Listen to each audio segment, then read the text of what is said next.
This is their first ever full-time job, right? And so you've got to give advice to this 23-year-old about their career in marketing for the next several decades.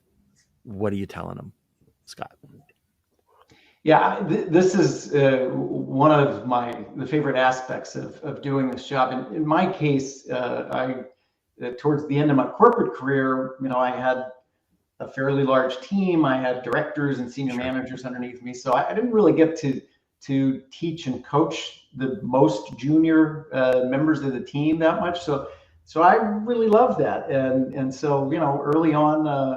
We start a gig with a lot of questions, right? We're asking the CEO, the executive team. We're also asking the most junior people on the marketing team, what do you think we should be doing differently? What do you think we should do better? And their coaching and development is the same thing. What do you want to get better at? I'm going to tell you the things that I know you need to get better at, but I want to know what you think too.